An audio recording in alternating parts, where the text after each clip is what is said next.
देश के प्रसिद्ध एक्टर सैफ अली खान को कल रात कुछ अज्ञात लोगों ने उनके घर में घुस के और उनके ऊपर 6 बार चाकुओं से हमला किया। अभी पता चला है कि वो उनका इलाज चल रहा है अस्पताल के अंदर, और हम उम्मीद करते हैं, भगवान से प्रार्थना करते हैं कि वो जल्दी ठीक हों।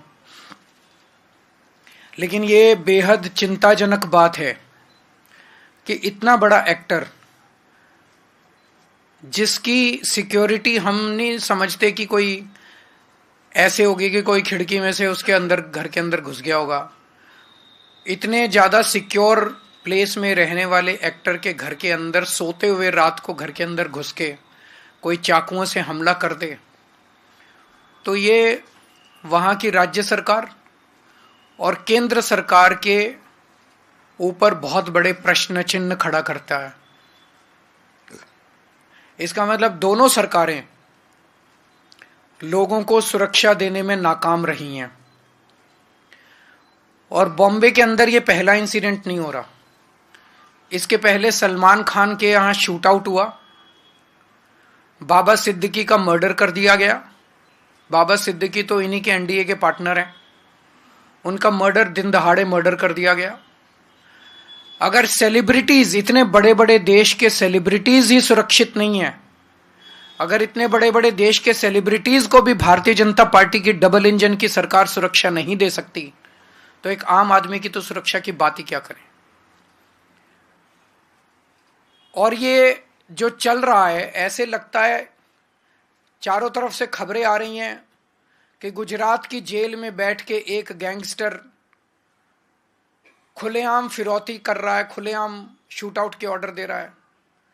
देश भर में अन्य गैंगस्टर खुलेआम अपना अपना राज चला रहे हैं। ऐसे चल रहा है कि लग रहा है कि जो क्रिमिनल्स हैं, उन क्रिमिनल्स की मौजूदा सरकारों के अंदर अच्छी खासी पैठ है। वो धड़ल्ले से जो कुछ कर रहे हैं वो कर रहे हैं, बिना किसी इसके कि कोई उन्हें पकड़ने वाला है, बिना किसी रोक टोक डर, कोई डर नहीं है। ऐसे लगता है जैसे उनको पूरे ऊपर से संरक्षण है और खुल के कर रहे हैं। भारतीय जनता पार्टी न केवल लोगों को सुरक्षा देने में अक्षम है, देश के बॉर्डर्स की सुरक्षा, रोज खड़े होके कहते हैं कि हमसे इंडो बांग्लादेश बॉर्डर की सुरक्षा नहीं हो रही। रोज खड़े होके चिल्लाते हैं कि रोहिंग्या बॉर्डर क्रॉस कर करके आ रहे हैं, रोहिंग्या बॉर्डर क्रॉस कर करके आ रहे हैं। तुम क्या कर रहे हो भाई? अगर तुमसे नहीं हो रही, इस्तीफा दे दो केंद्र सरकार से। अगर बॉर्डर्स, सबसे पहली जिम्मेदारी किसी भी सरकार की होती है अपने देश के बॉर्डर की सुरक्षा करना। अगर कोई सरकार खुलेआम एक्सेप्ट कर रही है, रोज एक्सेप्ट कर रही है कि हमसे बॉर्डर की सुरक्षा नहीं हो रही, उस सरकार को इस्तीफा दे देना चाहिए। इनसे देश के सेलिब्रिटीज की सुरक्षा नहीं हो रही, इनसे देश के बॉर्डर्स की सुरक्षा नहीं हो रही, इनसे देश की राजधानी की सुरक्षा नहीं हो रही। आज दिल्ली के अंदर खुलेआम गैंग वॉर चल रहे हैं सड़कों के ऊपर, 20-20, 25-25 राउंड फायरिंग चल रही है सड़कों के ऊपर। व्यापारियों को फिरौती की कॉल्स आ रही हैं, हर दूसरे दिन व्यापारियों को फिरौती की कॉल्स आ रही हैं, इतने करोड़ रुपए पहुंचा दो नहीं तो तुमको मार डालेंगे। व्यापारी सुरक्षित नहीं है, महिलाएं सुरक्षित नहीं है, बच्चे सुरक्षित नहीं है। रोज दिल्ली से 17 बच्चे गायब हो रहे हैं।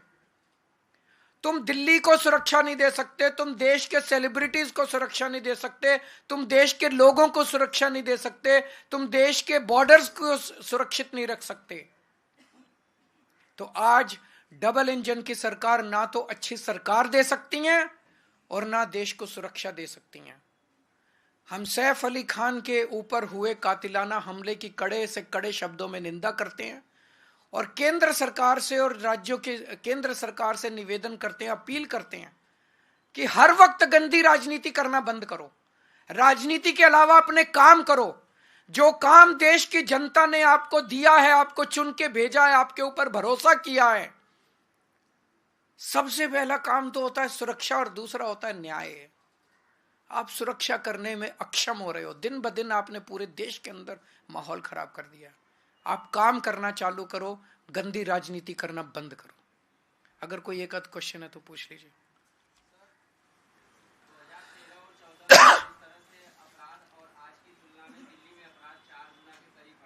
बढ़ गया ना अपराध। देखिए पत्रकार भी कह रहे हैं कि 2013 में इनका प्रश्न ये है, क्योंकि ये सुनाई नहीं देगा, 2013 की तुलना में आज दिल्ली में 4 गुना अपराध बढ़ गया, ये प्रश्न है इनका। सर आप ये बताइए कि आपने केंद्र सरकार पर दिल्ली में अपराध कम करने के लिए क्या कुछ दबाव बनाया? क्या मुझे दबाव बनाने की जरूरत है? अब अगर पाकिस्तान हमला कर देगा तो मैं दबाव बनाऊंगा, तो वो वेट कर रहे हैं, इंतजार कर रहे हैं केंद्र सरकार वाले। इनका प्रश्न ये है कि अभी तक कि दिल्ली सरकार ने, आम आदमी पार्टी की सरकार ने केंद्र सरकार पे दबाव क्यों नहीं बनाया? उनको चुन के तो इसलिए भेजा था कि वो अपना काम करें। उनको इसलिए चुन के थोड़ी भेजा था कि जिस दिन केजरीवाल दबाव बनाएगा, चलो आज दबाव बना दिया, आज दबाव बना। मैं तो पिछले 3 महीने से दबाव बना रहा हूं, 4 में जब से जेल से बाहर आया हूं तब से दबाव बना रहा हूं। उठते तो नहीं सो के, ये अभी भी सो ही रहे हैं, अभी भी गंदी राजनीति कर रहे हैं, पैसे बांट रहे हैं, कंबले बांट रहे हैं। गंदी राजनीति के अलावा इनको कुछ करना आता है? आज तो बना दिया दबाव, पिछले 3 महीने से तो दबाव बना रहे हैं, अगर इसी की कमी थी तो। Thank you. आपने गैंगस्टर की बात कही थी, आपने, लेकिन वहां पर ये पता चला है कि वो एक चोरी की वारदात है। अभी शुरुआती बयान आया, जो भी कारण है, क्या वो कारण जायज है एक इतने बड़े एक्टर के ऊपर हमले का?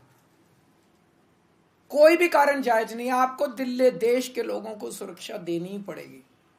कोई किस मंशा से आया था, किस मंशा से नहीं आया था, मुझे नहीं पता, लेकिन कोई भी कारण किसी के भी ऊपर हमला करने के लिए जायज नहीं है। आपके ऊपर मान लीजिए भगवान ना करे कल हमला हो, कोई नहीं ये तो इसलिए हुआ था, नहीं ये तो इसकी इससे दुश्मनी थी इसलिए हुआ। किसी की किससे दुश्मनी थी? कोई चोरी करने आया था, कुछ भी था कारण, कोई भी कारण, किसी के ऊपर भी हमला।